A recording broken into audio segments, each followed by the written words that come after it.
Hey, we should be good now. How we doing, everybody? It's Monday. Monday's blow, but you're here with me now, so I think that actually means that it sucks a little more. Sorry about that. That's my bad. Whew. This is the first time that I'm going to be sitting with the camera like this in a while. I haven't done this in a bit, so hopefully this is okay with everybody. How's it going down about full? Alex Barr says you're improving my Monday. Well, that's good. Yes, Oz, I know I made you wait, but let's be honest, the wait's worth it. You can be disappointed, but later.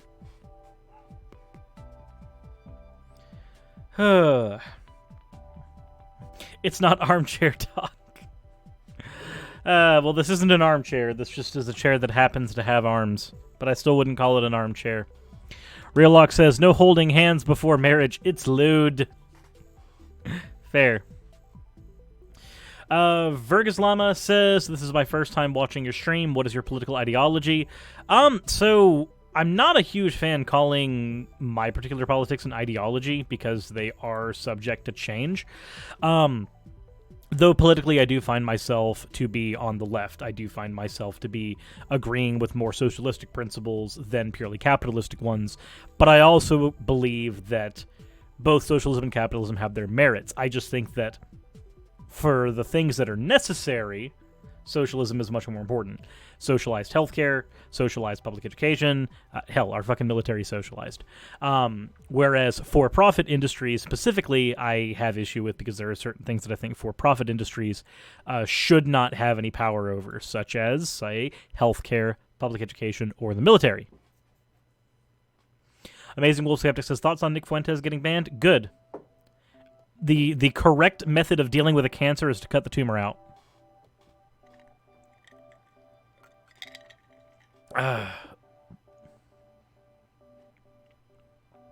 Autobot Starscream says, what's your education level? So I'm mostly an autodidact, but I do have essentially simply a high school diploma. I am too poor to afford getting anything more than that.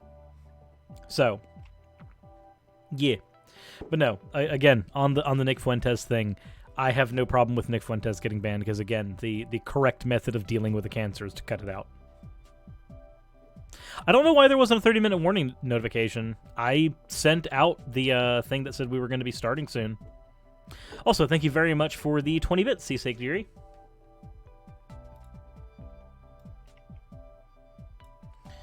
Alrighty. MJ Sketchy says, good morning, sir. Is it your biggest fan? I don't know who my biggest fan is, actually. Maybe me. Like, that, I guess that would be narcissism. I'm kidding. I am kidding there. Amazing Wolf Skeptic says, what is your biggest disagreement with ANCOM? So I'll answer a few questions before we get into the actual video itself, but then I want to get into the topic. My biggest disagreement with anarcho-communists? It's hard to say. I would say that there are... I'd have to get back with you on that, actually.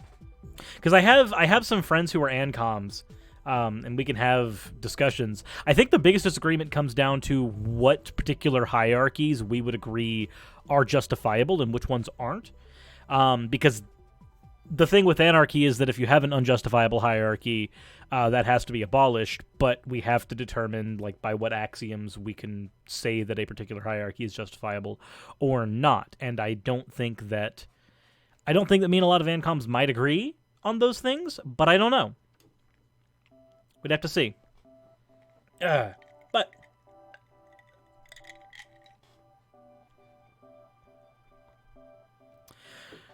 so, wait a minute. Autobot Starscream says, I was in a live chat by a YouTuber called Praise I Am That I Am. Oh, Praise? Praise is a piece of garbage. Like, I don't have any problem with Praise doing a hit piece on me because Praise is a piece of garbage. Like, it's... dumb stuff is going to come out of his mouth. That's fine. It doesn't matter to me.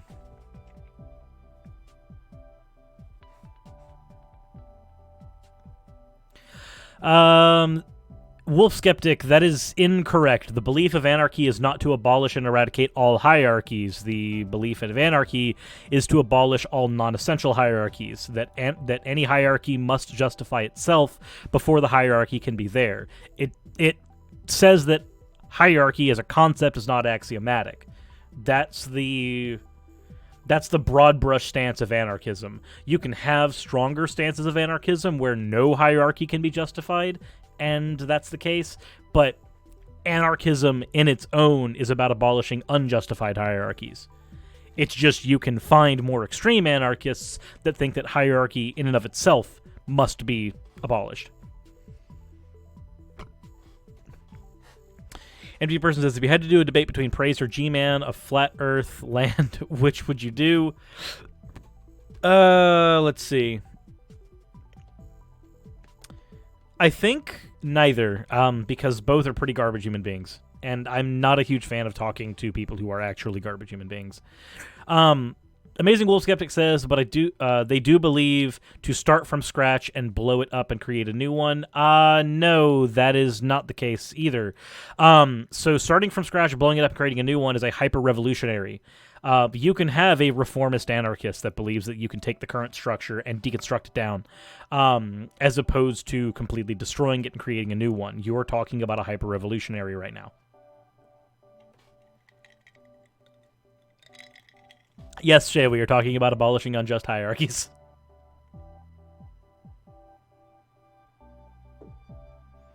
And of course, we have one in the chat right now. As an ANSYD, so an anarcho-syndicalist, can confirm justifiable hierarchies are fine, and I'm against revolution. So you're a reformist, you're an anarcho-syndicalist. That's a thing that you have. Like, to simply say that hierarchies are bad and that's the stance of anarchy is a straw man of anarchy. As a political concept, not as a much like how there's a very specific form of atheist in philosophical circles, whereas there's a more loose form when you're just talking about whether or not you believe in God. The same can be said about political ideologies.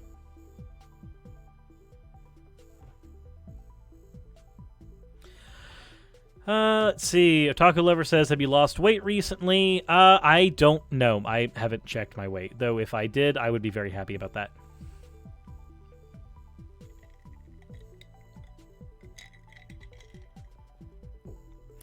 Virgil Sama says, why do Christians preach for saving all souls, but generally have prejudiced views on minorities and traditionally have enforced terrorism? So, the enforced issues on minorities, that comes down to cognitive dissonance. Christian nationalism itself is cognitively dissonant because being nationalistic and being Christian are two things that shouldn't go together very well, especially when you consider the fact that Christianity itself, 9 times out of 10, has not actually stemmed from the nation in which you're trying to argue that you should be nationalistic for. That's just cognitive dissonance. As for why they enforce terrorism on said people, because it depends on what point in history, but there are certain points in history where it's been seen as a method of self-defense, it justified rather, like post hoc, as a method of self-defense, like Christians against Muslims, or there have been times in the past where invading those other lands is seen as a way of spreading Christianity, and so that terrorism is justified within the Bible because you're technically spreading it. You're not doing anything different than the Israelites did. And other times it's just greed masked behind it, in which case it's either cognitive dissonance or willful dissonance.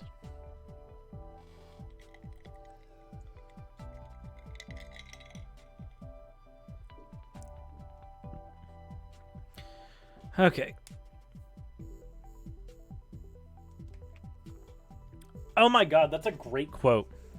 What makes Dr. Josh a stronger opponent than Cirrus? He's literally an acerologist. So, still an infidel, therefore knows nothing.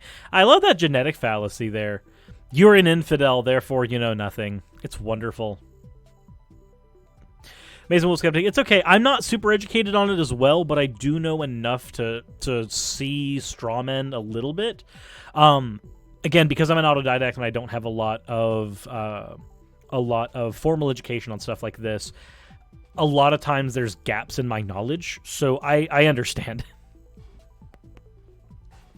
Peter said, did the Kuehl have a good Valentine's Day? Yes, actually. We went to a gamers bar and played some League and some WoW and some other stuff, and everybody got drinks, but I got to try everybody's drinks a little bit, but one, I was designated driver, and two, I actually don't drink, so it was actually the first time I tried flavor of any alcohol of any kind.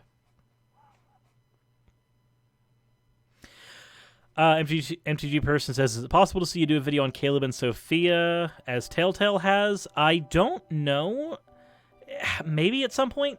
I do know that me and Telltale have a collaboration that's planned. It's just still sitting in planning stage, but it's not a Caleb and Sophia thing.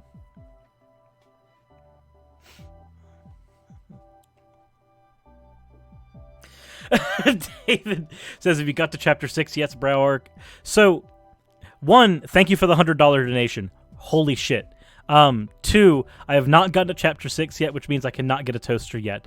I'm actually in the middle of 1, 2, 3, and then yours makes 4 books, and I haven't been able to sit down and do more than the first chapter of this, third chapter of one, the start of the other one, and then past the second chapter on yours yet, because of everything that's been going on here. With everybody in the Polycule being in the same house, it has made things much more difficult. If you've noticed, there's also been a smaller trickle of content on the channel due to stuff like that. So I haven't had a chance to go through more of the book yet, and I'm sorry for that. But please keep pressuring me on it, because if you don't, it's liable to fall into my backlog and I forget.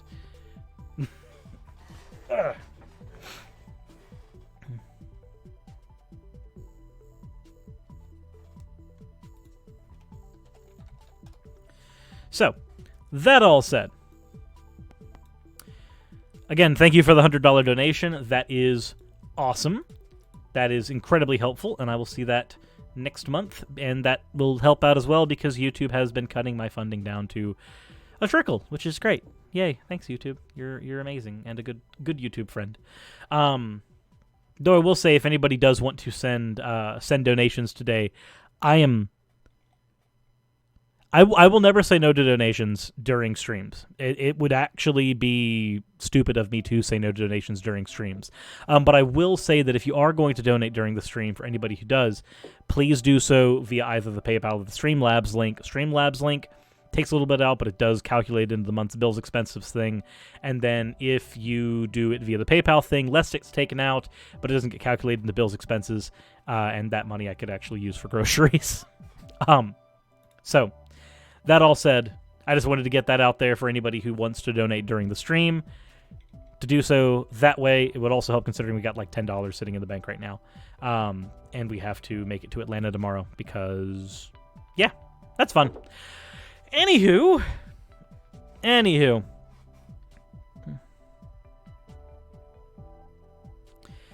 Let's get into PragerU. We've got a little bit. We've covered a little bit now, but I want to get into the actual topic at hand after I've looked at the chat for a little bit longer. Autobot Starscream. Okay, cool. That all said, let us go into here. Oh look, there's PragerU. Oh, and Trickster says that there's a lot of people who can't tell the difference between anti-theist and atheist. That's because there's a lot of atheists who don't know the difference either, though. Let's be fair. All things considered, there are atheists who consider themselves anti-theists, but do not quite understand what anti-theism is. There are anti-theists who consider other anti-theists porch atheists. So realistically, I can't get too mad at Christians for not getting them right, when I also see atheists and anti-theists getting it wrong so often as well.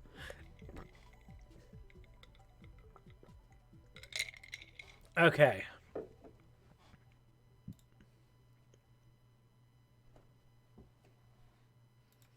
So, Denny Prager. Except it's not going to be Dennis Prager today. No. Today, let's see. Also, Evelyn, I see in the Twitch chat, I wasn't looking at Twitch chat, sorry. Evelyn asked, what about socialized healthcare? Socialized healthcare is something that I'm actually perfectly okay with. Like, do I think that there should also be a private sector? Yes, but I think that private sector should be small, and if somebody wants to spend oodles of money to go into the private sector, awesome. But I think that the public sector should be the default, and everybody should have access to the public sector paid for by your tax dollars. Just saying. Just saying. And if somebody wants to say healthcare isn't a human right, then my response is going to be then living isn't a human right. And if a right to like survival is not a human right, then I don't think you can make a case for any human rights at all. Because survival is the basest of base human rights.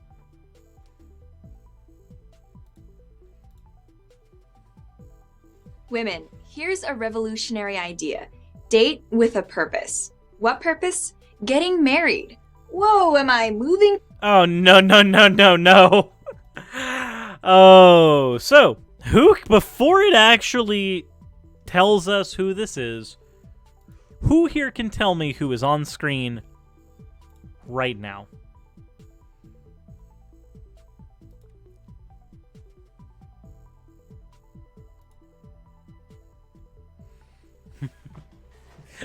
Nope. Everybody is just going, nope, abort, back out. So, it is Roaming Millennial. This is Lauren Chen, who I have recently done a video on when they were nagging on a group of polyamorous people, of which I am one, so I have some issues there. So, let's listen to Lauren and see what they have to say about dating. Or what they think the purpose of dating is. Too fast for you? Making you uncomfortable? Dating, you say, is just, well, dating. You know, hookups, casual flings, having fun. So, raise your hand in the chat, or give me an H in the chat if those are the things that you attribute primarily to dating. Or if there are... Give me a G, though, or rather, let's do this the other way around. Other way around, give me a G if you think that those are the things that we think about when we think of dating. Give me an H if you think there's much more to dating than that. Like, because, according to Lauren, you think this. That's their words. So, H for dating encompasses more than these things. G for dating is casual flings and sex and having fun. And of course, the chat is very H.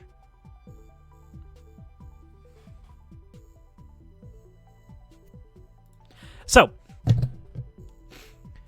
it seems like most people here do not agree with what Lauren thinks they think.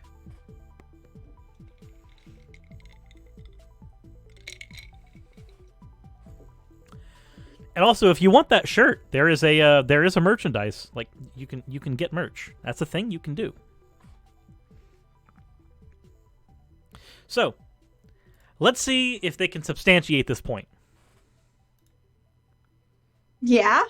Who said so? Nobody. As demonstrated very unscientifically by my chat. Nobody said that. Nobody did. I sincerely hope this is just the script they handed her, and it's not just Lauren being that stupid. But if it is Lauren being that stupid, it wouldn't really be terribly outside of what we've already seen from them. Let's be fair. Don't get me wrong, I'm all for fun, but I'm interested in something deeper here, like happiness. I'm certainly not saying that— Wait. You're interested in something deeper, like happiness. So, I have a question, Lauren. Very important question. As also for anybody in the chat. People in the chat, if you go and date, are you seeking happiness in some form or fashion? It's just any form or fashion, right? Give me an H if you're looking for happiness when you're dating, and give me a G if you're just not. Because, like, Lauren wants to paint this as if we don't actually look for stuff like this when we're dating. We're just looking for flings and shit. Right?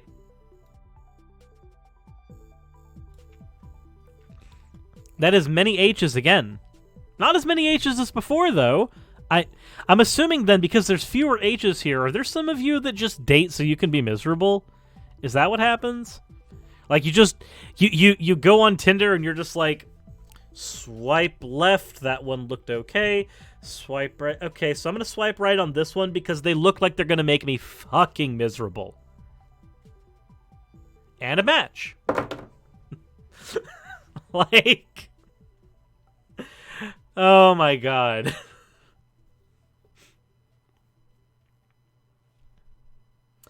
But it did look like at least we didn't get any G's there. Nobody here seems to date to be miserable.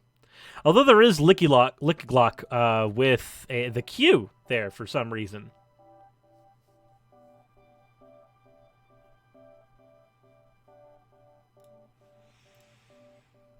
That marriage should be the first topic of conversation, at least wait until the pizza is served. Just kidding. But I am saying that you need to ask yourself this question. Why do you want to go on a date with someone? Physical attraction? That's important. Common interest in something? Also important. But what else? Let's face it, most of the time we, and by we here I'm referring to women, have no idea. We have no plan. That's okay, so dating without a plan isn't the worst thing in the world, let's be fair. And there's a reason for that. There's a reason for that.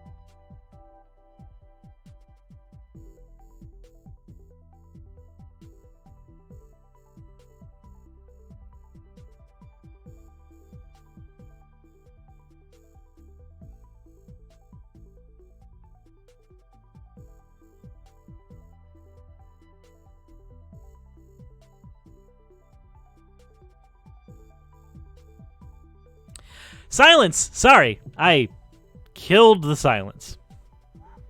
Oof, my bad. Okay, so let me try to explain the issue that I have with what's being said here.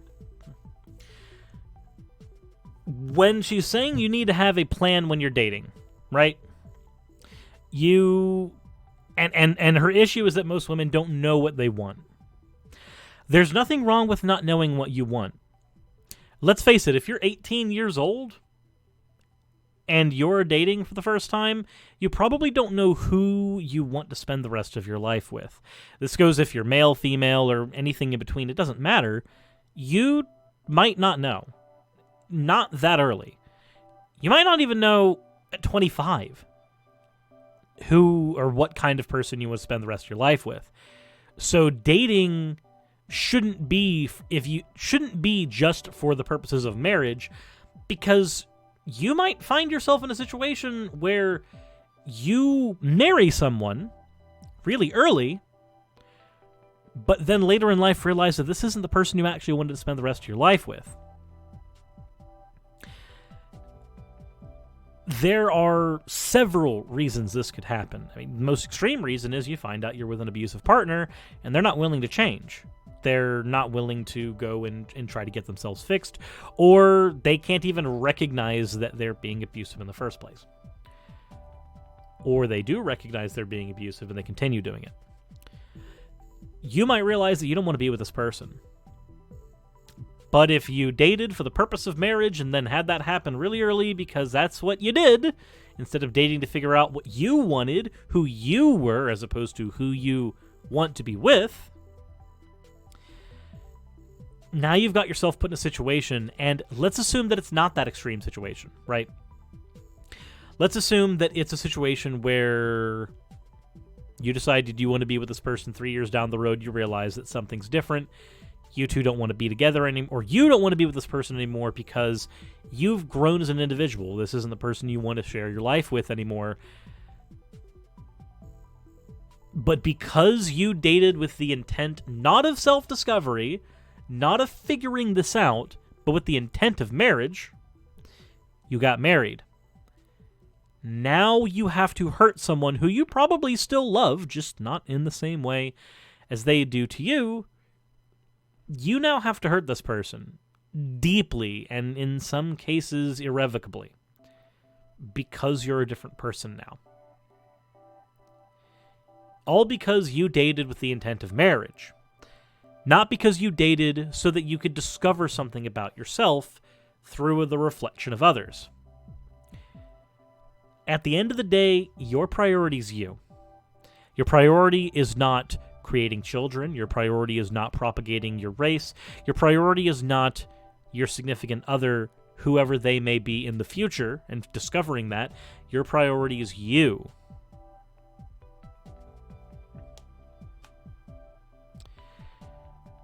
If you are dating to have fun, you can give yourself that self-discovery. But if you're dating with this purpose constantly, I'm not saying you can't, but if you do this constantly, especially when you are younger, you might find yourself in a really, really awkward and painful situation.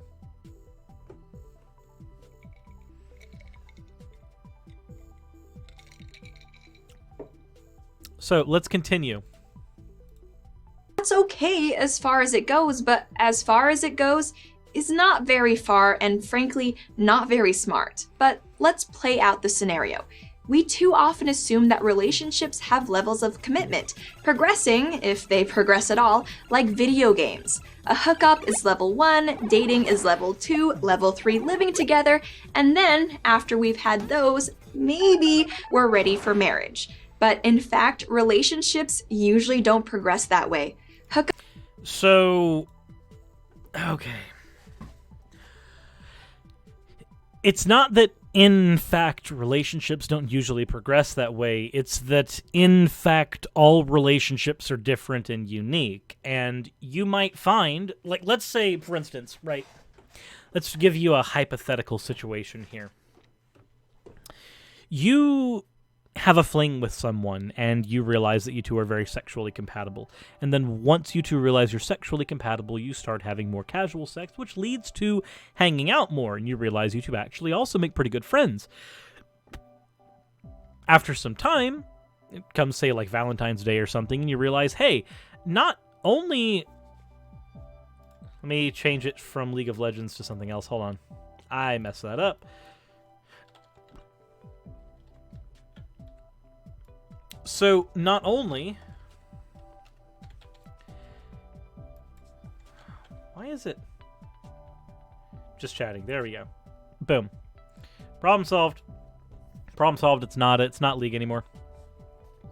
So, in this scenario, you went from casual sex because it felt good. You might have met up at like a swingers party or something, who knows. To a friendship because you just happen to be in each other's proximity so often, to actually dating, and then to living with one another, and then to marriage, maybe, if that's your thing.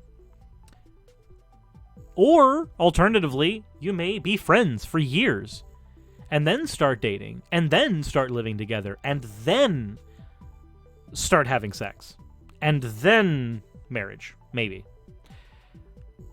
Or you could go in any number of ways. Who knows? The possibilities are literally limited by the amount of people on Earth, which means there's billions. So,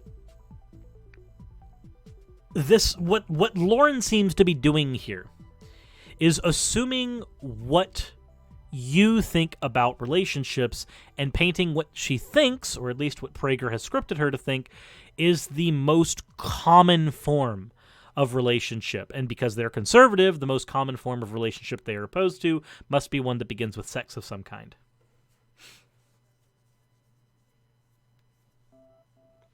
Will Tell says, you couldn't be saying that friend zoning isn't real. So here's the thing. Friend zoning is real, but not in the same way. Like, friend zoning is real, but it's not a negative. Because your ability to spend time with somebody, I had this happen in high school, actually. Your ability to spend time with somebody should not be predicated on whether or not you two can end up dating in the end. It should be predicated on whether or not you two enjoy spending time with one another. Because if you can't enjoy each other as individuals, you can't enjoy each other as a couple.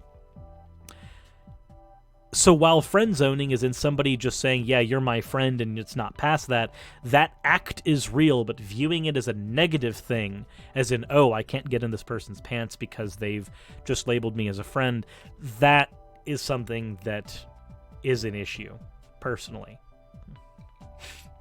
Like, that's my take on it, is that, yeah, somebody can put you in the friend zone, but a friend zone is not some box you have to try to break out of. It's just the fact that, hey, you have a person who you like, but they don't like you in the same way. Deal with it. Their feelings for you might change. Their feelings for you might not change. Yeah, and I agree with that as well. Jeeves says friendship isn't a punishment. You're right, it's not. Ostracization is a punishment. Friendship is not a punishment.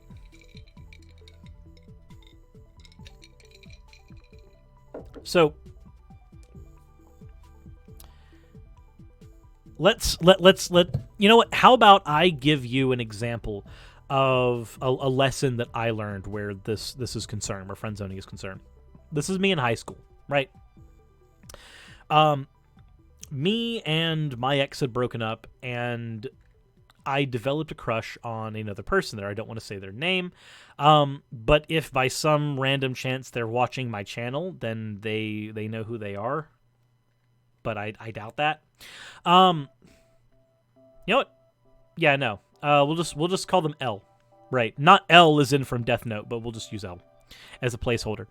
So I developed a crush on L, and I did really stupid things. Stupid things like changing my seat, which I was only allowed to do once in the year, changing my seat to right next to them in my AOIT class. Which would have been really awkward considering the fact that, you know, I wanted to date them, and if they told me no, then I would be stuck next to somebody who rejected me for the rest of the year. Dumb shit. Dumb shit. So I sit next to this person, and we start talking. We start passing notes, and we develop a bit of a friendship. After about 2 or 3 weeks of them recommending anime to me and us talking about things we both enjoyed and getting each other's names on Instant Messenger, Yahoo at the time, because I'm old, I then asked them if, because they mentioned one of the things that they wanted to do, they never had a chance to do, was play pool. And I said, well, would you like me to take you out to play pool sometime? Which would have, of course, meant my mom taking us there because I didn't have transportation until I was an adult. But they had said sure, but that it strictly would not be a date. And then I asked, well, why not? And they said, well, I don't really have much interest in dating you. I just want to get to know you as a friend. And I didn't take that very well because I was a dumb kid. So they sent me a note. And this note, they basically didn't talk to me for the entire day, wrote a note, and gave it to me at the end of the class. Which, me being the hopeless romantic moron that I am, thought, oh, this is going to be their note saying, yes, I will go out on a date with you. But no, actually what the note was saying that if you cannot be my friend first, then it is better that we both slip back into anonymity where we were previously. And that was like the slap in the face that went, oh, so I can either have a friend or not, but those are my only options here. And so we developed a friendship.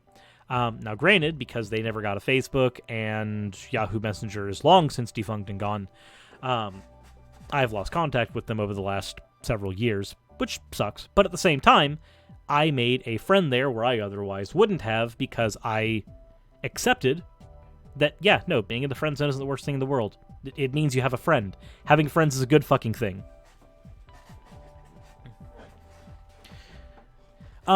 Also, turns out that worked out better than the last guy who tried asking this person out. Because apparently asking this person out was I don't want to say it was a joke, but it was a thing that had been done to them as a cruel joke.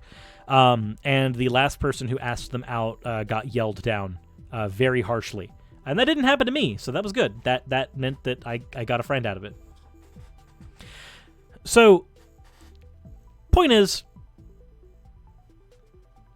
yeah, friend zoning's a thing. It's not a bad thing. It means you have a fucking friend. Like, that's fine. There's nothing wrong with having a friend. So, that said, let's get back to Lauren Chen's video. Hookups arise out of whim, impulse, or simple attraction. Dating is often based on compatibility or convenience, and sometimes on the hope that something serious might develop. Living together may be based on real love and a tryout for marriage, but it can also be based on less serious considerations like lack of other opportunities, desire for a roommate, or the inability to afford a single apartment. Yeah? And do you know what that means? Let me lay it out for you, Lauren. The way to solve those as potential reasons why people would date and instead let them date for reasons that you would consider good, reasons that would coincide with your axioms, not axioms of poor people, would be to restructure our current economic system in such a way that people can afford fucking homes. That's how you handled that. I'm sorry, Lauren, that you accidentally constructed an argument against capitalism here. Isn't that weird how often this happens? Where it's like Lauren Chen, it's Prager, it's freaking Computing Forever, where they state a problem in society, and then the problem ends up coming down to some form of materialism, not philosophical materialism, but psychological materialism. And then when you realize that materialism is drug on by marketing and cost and things that are inherent to late-stage capitalism, it's almost as if they recognize the problem. They just refuse to actually point out the source of the problem.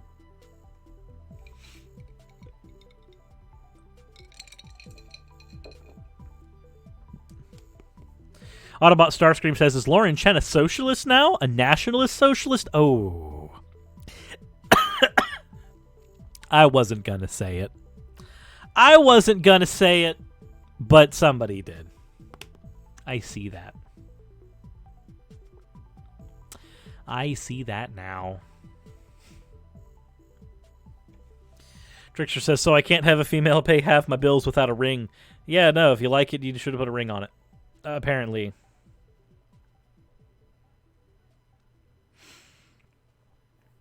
Hellish Hybrid says, you hear about Nick Fuentes getting yeeted off YouTube? Yes, I did. And I say what I did at the beginning of this stream. The correct response to a cancer is to cut it out. But marriage is a different enterprise entirely. Those looking for a good marriage are looking for someone who wants to build a shared life. They're looking for someone who shares their values and beliefs, moral, political, and, where applicable, religious. They view each other not only as a partner, but as something even more profound, husband and wife. So, I'm just going to go ahead and say it right now. There's nothing more profound about husband and wife than partner. Because there are marriages that have started and have only been, like, there are marriages that started 3 months into a relationship and the marriage is a year old. And then I can point to, like, the relationship I have with Raz after 3.5 years and go, so is your relationship somehow more legitimate or different than the one I have with Raz? The honest answer to that is no. The only difference is a piece of paper and legal reciprocity should you break up.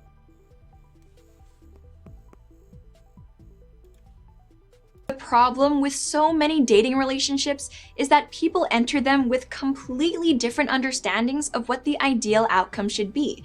He wants X and she wants Y, and it's easy to get distracted and fooled by superficial compatibility.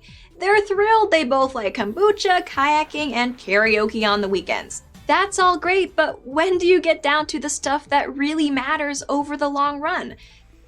So I'm just going to go ahead and say it right now. Those little things can end up being the things that matter in the long run.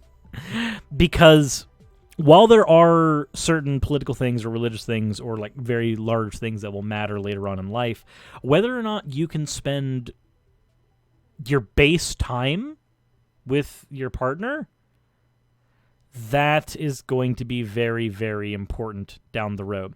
Because at the end of the day, 20 years down the road, 30 years down the road, You might not be able to have sex anymore. You might not be able to go out and physically do stuff, but you two can enjoy kombucha together.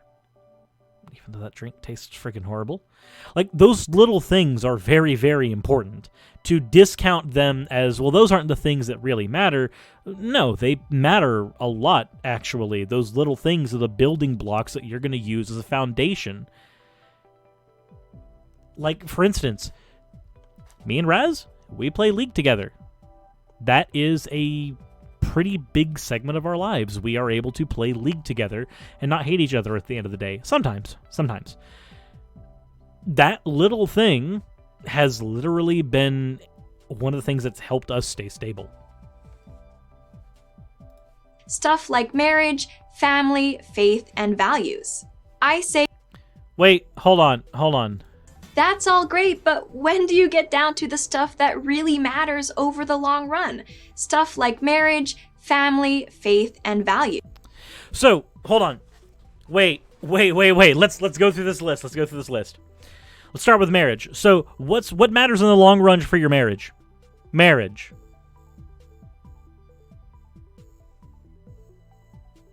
What? Okay, what matters in the long run for your marriage? Family. Well, you're married the person you're married with is your family as well. So, you've just said marriage twice, effectively. Faith. I don't think that matters much. If faith only matters insofar as as the ability of one of you to accept the other person. If you're not willing to accept the other person in your relationship, regardless of the differences they might have with you, then yeah, I could see faith as being a sticking point. Like if you're a Christian and you're dating an atheist and you have to convert them and you have to convert them and you have to convert them, then yeah, the faith is going to be kind of a crux that might destroy everything. Likewise, if you're an atheist and you're dating a Christian and you're trying to deconvert, get them to see that their God is illogical, do it every single day. Eventually, that faith thing is going to be a crux that destroys everything as well. But the faith itself doesn't matter. It's how you're willing to navigate around it. And then values. What truly matters to you? Your values. So you've just said what truly matters to you again. You've just said what's truly important to you again by saying values. Three of these are really awkward ways of engaging in a tautology, and one of these is arguable. I have some issues. I have some problems. I say the sooner the better. If a relationship looks like it has a future, talk about it early on. And if it doesn't look like it has a future, what are you doing in it? So, if your relationship doesn't look like it has a future, then you have to make a choice, obviously. If you decide that your relationship can't go anywhere because you two are very different people and you're not going to actually be able to move forward in your life with this person because reason X, Y, or Z, then yeah, I can at least agree with that. What are you doing if the relationship doesn't have a future? But if the relationship does have a future, talking about the future sometimes isn't the best tactic. Sometimes if the relationship has a future, living in the moment is the best tactic. Because when you're in the future, you're not going to be talking about the future anymore at that point. You're just going to be living in the moment. If you can get good at living in the moment, then you can manage. You can talk about plans and you can do better. But just strictly saying, hey, no, you need to talk about this now, not necessarily always the case, and not necessarily always even a viable. Like, some of the reasons that Lauren brought up, like the financial stress or living together because you're burdened, you two might be working so much that you don't have time to do that. Again, the answer to that would be solving the problems of capitalism, but we don't talk about that. I have no doubt the reason so many women get stuck in dead-end relationships is that it has become taboo, or to be precise, not politically correct, for a... Okay, so it's gonna dial to PC culture now. It's become taboo. I mean, not politically correct. Let's see what's not politically correct. Let's find that out. a woman to articulate what she really wants.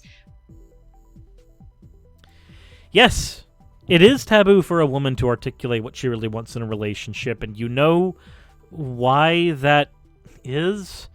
It's because we've lived in a predominantly patriarchal society for a very long time. So a woman articulating exactly what she wants can be a bit of a problem. Again, the issue is not solved by conservatism, though. That's the problem. Conservatism is what birthed the problem. The solution to the problem is to deconstruct the social and economic system that we currently have, or reform the social and economic system we currently have, so that we create one where these things are not taboo. Like, I'm sorry, but there's some ways of dealing with this, but they're not Christian nationalism or conservatism, which are two of the values that Lauren Chen seems to uphold.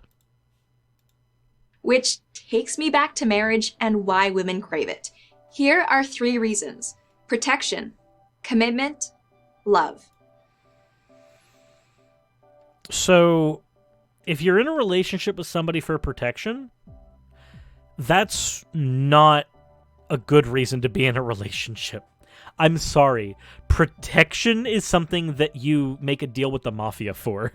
That's you don't need that in a relationship. You should be able to protect yourself. Commitment, the marriage is the commitment, and love, the marriage, I would hope, contains the love there. Also, thank you very much, Aided Furball, for the 100 bits. Also, your artist should draw Nekosaurus with L from Death Note. Oh my god. Protection. This woman wants marriage from the mafia. Protection is also a bad reason to own a dog. Yes, because having a family member around for protection is a bad idea. Protect yourself. You can do this. It's if it so happens that your partner protects you, or that your dog protects you, cool, great, 10 out of 10. But if your primary reason for doing that is because they can protect you, that opens floodgates for other issues, like that partner could just as easily become the person that you need protection from, and that dog could just as easily become aggressive because you've raised them to be a protective guard dog instead of, a friend of the family. Nothing wrong with wanting those things. It is something women have wanted and great societies have valued for thousands of years. It is something men still want too. Little wonder study after study shows that those in good marriages are happier, healthier, even wealthier than those who are not. Yes, almost as if having a partner around you, married or not, if you have a stable relationship, can lead to a better mental state. Like, I don't see how that's news to anybody. That's also not expressly about marriage. That's just about having a partner in a stable relationship. Like anything you want, you have to work toward it. And anything that isn't moving you toward your goal is a waste of time. What's the difference between living with someone and marriage? Wait, something that doesn't move you towards your goal is a waste? I disagree with that on a fundamental level. Because if the only thing you're doing at all times is trying to move towards your goal, you will burn yourself out. You need to do things that are there to simply rejuvenate you, things that are just there for fun. This isn't just a thing for marriage. This is with all things. If I spend every single moment of every day trying to make sure that I can make this channel the best channel it could be, I could potentially get this channel to be to 50, 100,000 subscribers, etc. if I put my nose to the grindstone correctly, but I would also burn myself out to the point where I hated every minute of what I did every day. And then what would I have? I would have a job that I hated because I did that. Because I didn't take time out and do something different. Well, the Nightmare says, "Hey, sirs, do you think Lauren Chen is in need of an introspective adjustment due to the heavily screwed views that are being regurgitated in the video?" I do think an introspective adjustment could be helpful for Lauren. I think I don't want to psychoanalyze this person, but based on what I've seen from Lauren, it seems like most of what she does is spew out conservative talking points based on what her audience wants to hear. I don't know if that's true, but that seems to be the case. To me, at least. It's the difference between referring to the man in your life as my boyfriend, significant other, or partner, and referring to him as my husband. So you do realize that if you're dating somebody who is like an NB, they might not be super comfortable with the term husband or wife, and so just saying my partner might actually be better for them. I guess that's that level of nuance that Lauren doesn't think about. But this is also because people like Lauren view marriage as an axiom. This is something that is a part of the foundation of Western civilization to people like Lauren. So, of course, they're going to say that, oh, people think that marriage is like a video game where there's different levels of commitment, and that's not how it is. And then they make an argument for a hierarchy of levels of commitment anyway when they try to set up these separate or try to set it up so that these things are in separate categories. Jesus. And him referring to you as my wife as compared with my girlfriend. Ask anyone who has taken the plunge and they'll tell you, living together and marriage have little in common. It's sort of like the difference between living in a country and being a citizen of that country. The latter, with its commitments, obligations, and expectations, means a lot more. To someone who tells you that a marriage... So wait. So, because... Obligations and expectations... So the difference between living with my partner and being married to my partner is that when I'm married to them, I have commitments, obligations, and expectations.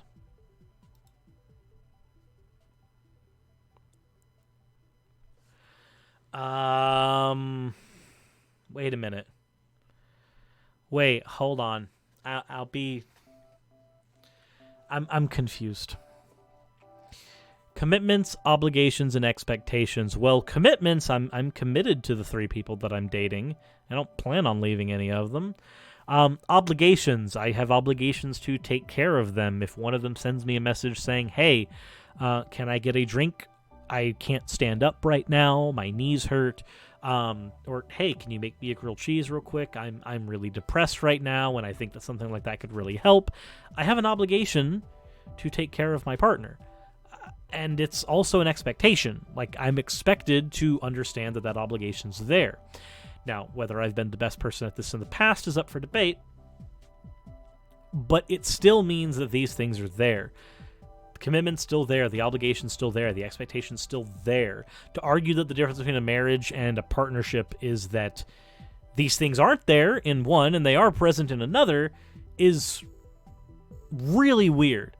Also, when you put these things in separate categories, you create a weird paradigm where you get to justify certain things. Like, hey, this is not a thing that Lauren is doing here, but it's a thing that I've seen done by Christian fundamentalists before, and Casper pointed out in the Twitch chat, there are people who think that, for instance, marital rape does not exist. You can't rape somebody you're married to, but you can. Like, if the person you're married to says, no, I don't want to do a thing, and you force them to do the thing anyway, sexually, then, yeah, no, that's still violating their consent.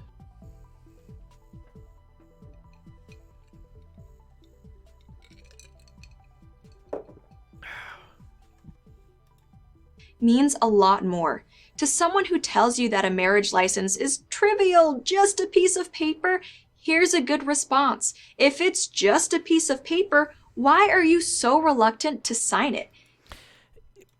Because that piece of paper has legal obligations. Like, you would be reluctant to sign any piece of paper that has legal obligations on it. The difference between a marriage and a partnership is that with a partnership, if we decide to go our separate ways, we can talk about what we want and don't want to split up, and we can be reasonable adults about it. Whereas if you're in a marriage, many times doing something like that requires you to get a lawyer involved. The idea that somebody can also, on top of that, there's other issues like alimony that can be forced to be paid out as well. So when you tie yourself up financially to a partner like this, and then you say that, oh, it's just a piece of paper, it is a piece of paper, but pieces of paper have legal value. The reason that somebody is sweating about that is not because it's not a piece of paper, it's something more. The reason people are sweating about that is because that piece of paper means that their partnership, that should be something that they are together, their partner, that somebody they are together with to make them happy, is now potentially a form of incredible stress.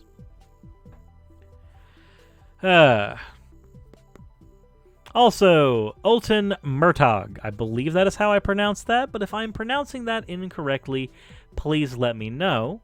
But you seem to be having some issues in chat. Would you like to talk about those issues you're having in chat? I mean, you're right here. You might as well, realistically. And you came into my chat. Oh, okay. So I'm going to go out on a limb based on that and assume that the problem is that you're a human piece of garbage and you have to pollute other places. Okay. I could be wrong. You could simply be trolling, and if that's the case, then I would just go ahead and say posed law is a thing. But let me know, because my assumption is the garbage pollutant theory. If you've got a different reason, then let me know. Obviously, you can explain that to me.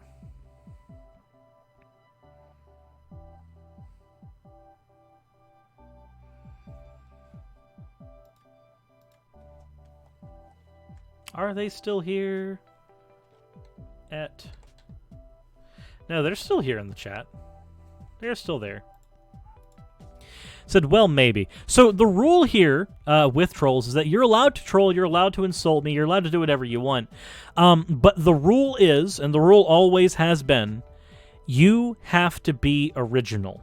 You have to insult me in a way that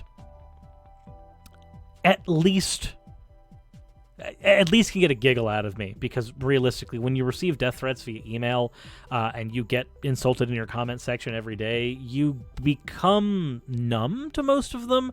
I want you to give me something that hurts. You need to tell me something that cuts me so deeply that I actually feel something, because I'm already dead inside, so you got your work cut out for you. So just let me know. I'm here. I can wait.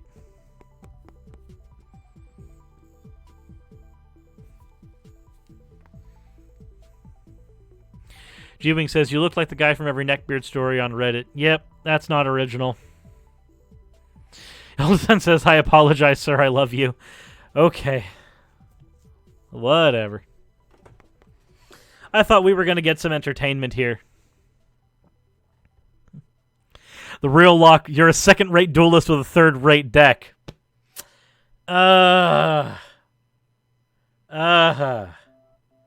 Okay, Locke. You've done it. You've done it. You've given me the insult. You've given me the insult.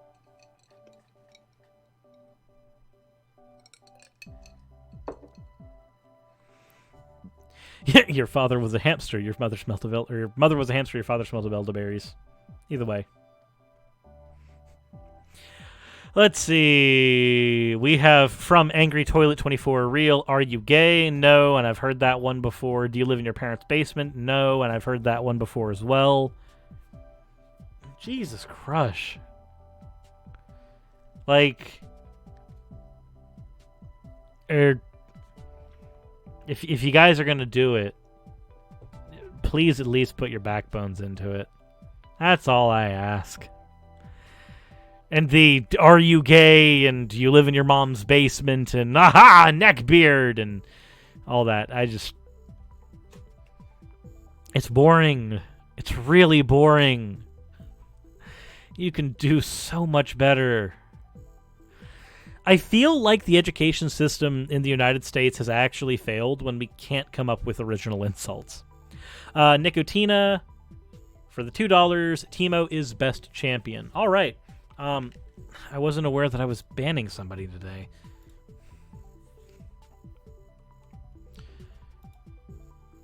Gabe Norman says, Gaytheism is for soytards and basement fedora tippers.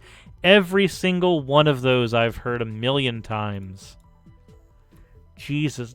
Whether it's soy boy, you're a gaytheist, every single one of those I have had to deal with 1,000 times.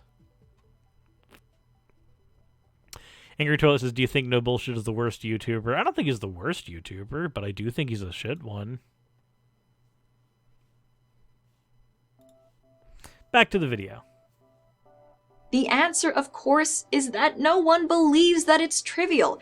Everyone knows it's the most important decision you'll ever make, so treat it that way. Here's a good rule of thumb. Think about the kind of relationship you want as much as you think about the kind of career you want. I'm not anti-career, I'm just pro-relationship, specifically pro-marriage, because when you get it right, that's the best relationship there is. Is Lauren Chen actually married? I'm actually curious. Is Lauren Chen married?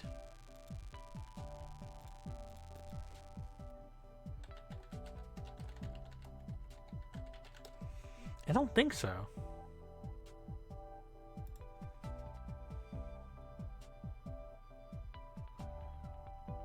Let's see.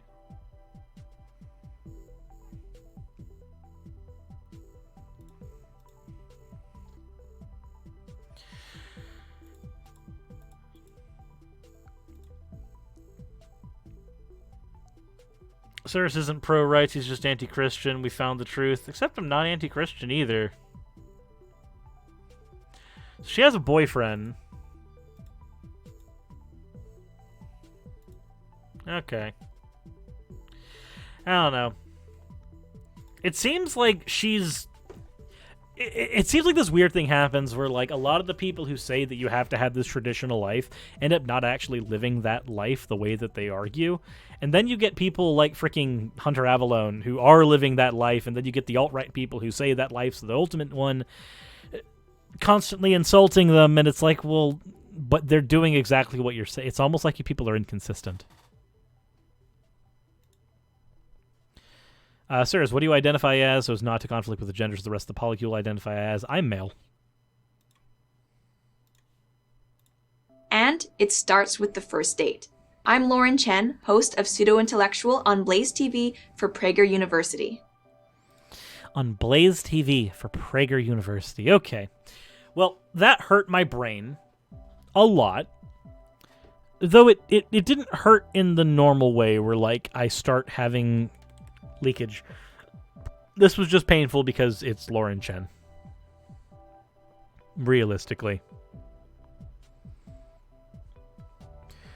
That's it. And so this is a follow-up to the previous video I made today. No, Sargon. Shut up. We'll get to you here in a sec. We'll get to you here in a sec, Sargon. Also, I see that we got a $50 donation that did not register on anywhere but on PayPal. That was a little while ago, and that is from a David B. Thank you very much for the donation. That will help out immensely in getting to Atlanta and back tomorrow.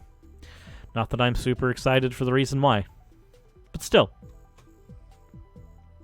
Alright, that said, I am going to take a break to use the restroom, and then I will be back with our next video, where we're going to be talking about Sargon of Akkad. So, I'll be back. Hope you guys enjoy. And if you're back here when I'm back, awesome.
Alrighty. We should be back live now. I'm sorry that it took so long to get back up, but here we are. So, how is everybody doing? Quick update on where we are sitting, dono-wise. Like I said before going on the break, we did receive enough for getting to and from Atlanta tomorrow. Also, Bumblin' Bee says I need to go check fan art. Oh, God. Sorry. I just drank soda, and now I'm burping. Oh, my God. L with Necosaurus. But why, though? Oh, Jeebus.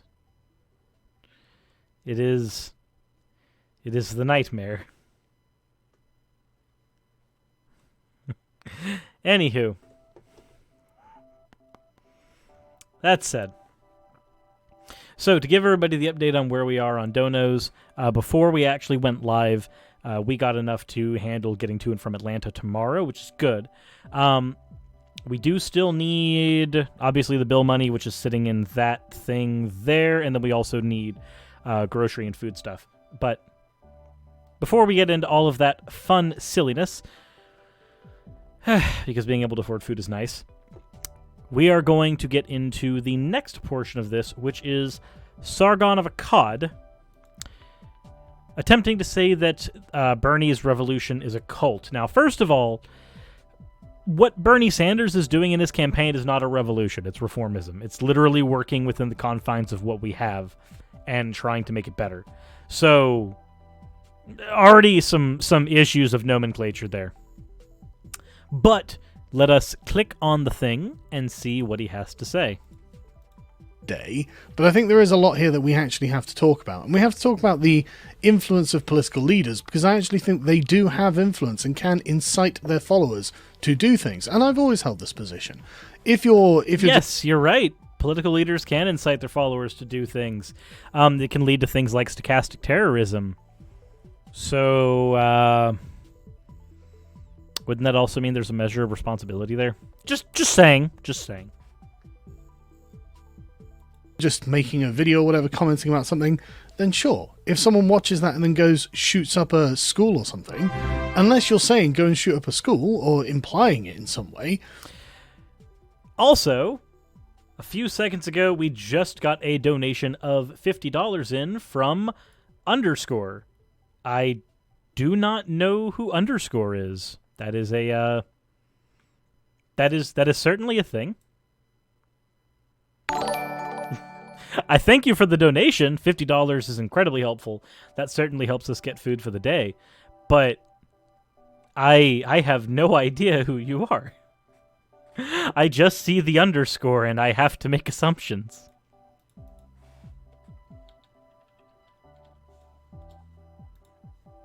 But I do thank you very much for that. Danger of time coming in. Orgone energy is real. If Orgone energy is real, it doesn't do what proponents of it say it does. Anyways. Continuing on with Sargon of Akkad. Then that's not a fair assertion. That's not a fair thing to connect. That person watching the video and saying, I'm a fan of X, and then I shot up a school, does not mean that X is trying to get you to shoot up a school. However, when Bernie Sanders is continually using the word revolution and saying there should be no more billionaires and saying Donald Trump is the most dangerous American president in history, which I think is at least supportable? Like, that's a pretty easily supportable statement. Because whether or not he himself is the most dangerous person, he is one of the most dangerous political figures who has come around in an age where he has the ability to influence people over and above what we used to have with like our presidential radio broadcasts. Also, MTG person, no puppers for the time being. I'm trying to get Growlithe out of the habit of popping into my office when I'm trying to do stream stuff. Because when you're not paying attention to Growlithe, she tends to bark. And that means that I don't have the ability to then use this video for anything on my channel afterwards. Things that he is saying, and then he surrounds himself with radical communists, people we can actually describe as Bolsheviks, and That's an interesting word there. That's an interesting word.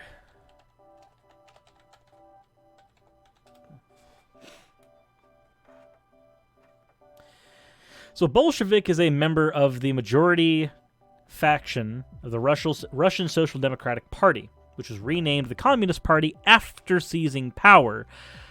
But it was then later used to describe the Jews in a long-running conspiracy theory we now know as cultural Bolshevism. Like, I wonder if Sargon realizes when the stupid stuff comes out of his mouth that that stupid stuff tends to actually mean that there's more underlying what he's saying. Because when he says something like, we can just call them Bolsheviks now, like, okay, well, what was the... Let's take a look at the, cultural usage of the term Bolshevik going back going back about 100 years. And what we find in that 100 years is that it evolved to mean both communist and Jew, and then was used for a conspiracy theory called cultural Bolshevism.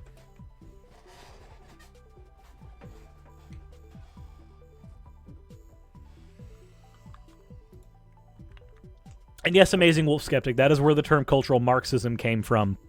Cultural Marxism is just a newer version of saying cultural Bolshevism. And then people start getting shot, or truck of peace, or any other form of violence that you can name, then I think we can say there's a causal connection there. And I don't think that's unfair. I think the rhetoric matches it, the intentions and the people who are going to do that sort of thing match it, and the consequences match it. It's continuous. We can't say that there is absolutely no connection between some Bernie bro who shoots up a Republican or truck a piece of Republican, and Bernie saying the Republicans, or the person leading the Republicans at the moment, is the most dangerous and we need a revolution. So what he's saying is not incorrect in and of its own. And I hate to say that. I do hate to say that. Because what he's talking about is a concept known as stochastic terrorism. The thing is, though, the angle of attack here is to then point out that Sargon, if there is a level of culpability and responsibility that Bernie Sanders has for any of his actions and words and being flippant with his language and violence that's enacted as a result, then Sargon is equally responsible for every single person who has used his channel as a stumbling block into the alt-right, and any violence they've committed as a result afterwards. It's weird, because I have to agree with what Sargon is saying on principle. The problem is that principle has to then be given to everybody else. It has to be given to Richard Spencer. It has to be given to Gavin McInnes. It has to be given to Nicholas Fuentes. It has to be given to Alex Jones. And when we do that,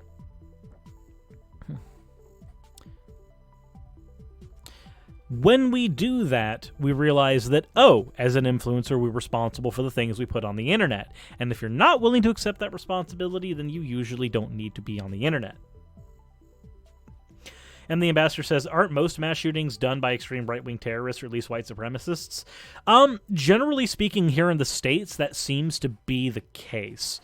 I'm not saying that there are not actions of violence that are taken by people who are on the political left, who are not white supremacists. Obviously, there are violent actions that are taken on all sides of the political spectrum, but more often than not, you do see it from that other side, and Sargon is a stepping stone towards that.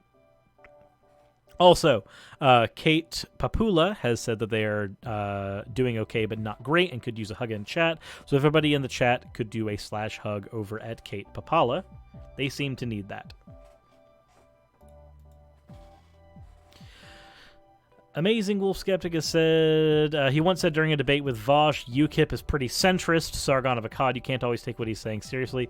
You're right. He just like he said that Nazis are progressive, except that the progress that they're actually going towards is more of a socially Darwinistic kind, which is not what we would actually consider social progress.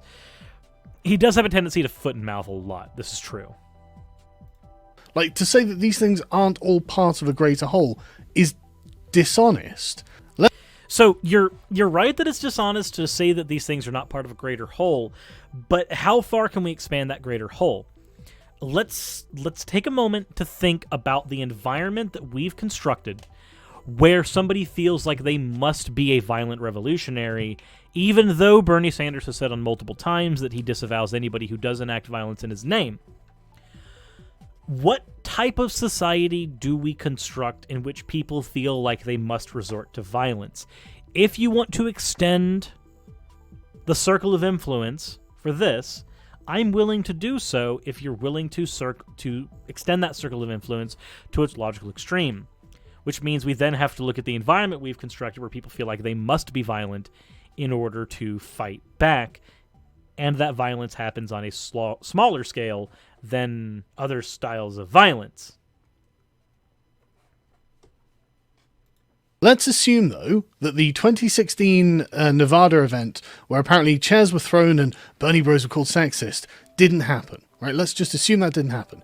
You didn't deny the other things, because the other things did happen. I have to say, if myself and Christy Winters are saying the exact same thing about this subject, then maybe that's not because of our biases that we're saying this.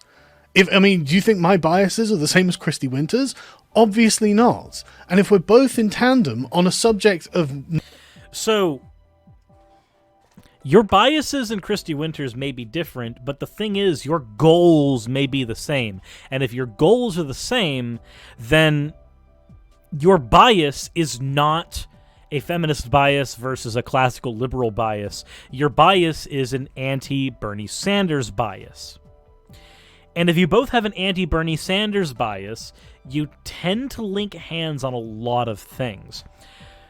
As an example, if I dislike Trump, but I dislike Trump because he's a fascist adjacent, he abuses the presidency, he's a megalomaniac, and then let's take a deplorable person. Let's take Steven Anderson. Steven Anderson hates Trump. But Steven Anderson hates Trump because he's not extreme enough. Because he's not willing to go against the gays. He's not willing to do any number of things that the NAFB would desperately want a politician to be able to do. Our biases are technically different, but the way in which they manifest is us both wishing a removal of Trump in office. Which means that we are both going off of our biases. It's just our biases are different. You can have different biases that manifest completely identically. This is not a new thing. This is not even a complex thing to understand. Neither of which support, then maybe from these two different perspectives we're seeing the same thing that's slightly more objective, I would suggest, than your position on it as a fan of Bernie Sanders and someone who dedicates a lot of her time online to defending Bernie Sanders. I appreciate that it's easy to get into the mindset of, well, look, he's not that bad. And no, I don't think Bernie himself is that bad, but I think the move... Thank you very much for the follow, Dumbface, and thank you very much for the follow as well, Starless and Bible Black. If there's one Bible anybody should read, it is definitely Bible Black. But he is leading, as I titled the video, has some really quite dangerous fringe elements, and they're not being checked by Bernie. Bullying people online isn't being evil. Is that something you stand by, Shu? Is that's something you believe, is it now? Bullying people online isn't being evil. That's so compassionate, I can't get over it. Wait, hold on. Why are you... Also, thank you very much for the follow, Zingasm. Why are you commenting on what her commenters are saying and not on what June is saying? That seems a bit weird. Also, thank you very much for the follow. CZ, did we get like a raid or something? Hold on, let me go check over on Twitch. No, we didn't get a raid or anything. Just a bunch of people following over on Twitch. I mean, I'm not complaining. I'm not complaining at all. Ah, I see. I see. I see why the follows are happening. It's a raid for different reasons. That's okay. So that means we get to play, and thank you very much for the follow, M16. I wonder what that's going to lead into. So I'm going to go ahead and make the assumption then that if you're in the Twitch chat, you're here to bother me. Not that I can see. And not that I saw at any point today. I'm sorry.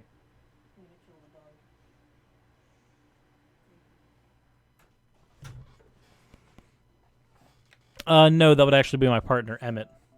But, anywho.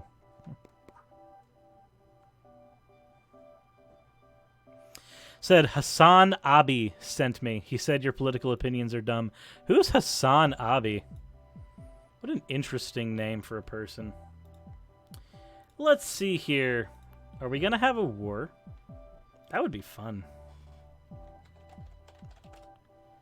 Let's see here. Who is this person? And should I care about them? Oh, wow.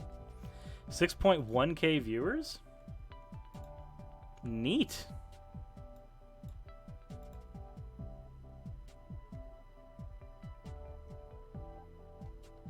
And they are talking 6k viewers. They don't seem to be talking about me, so I don't even know how that happened. Oh well. Who cares? Not super concerned about that. That said, Hassan Piker. I mean, if Hassan wants to say my political opinions are bullshit, that's fine. Whatever.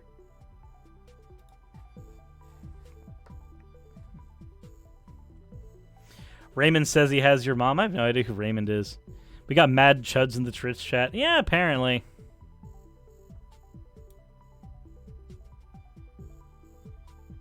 Carpe Pack says, it took me about a minute of hearing your content before deciding I really like what you're saying.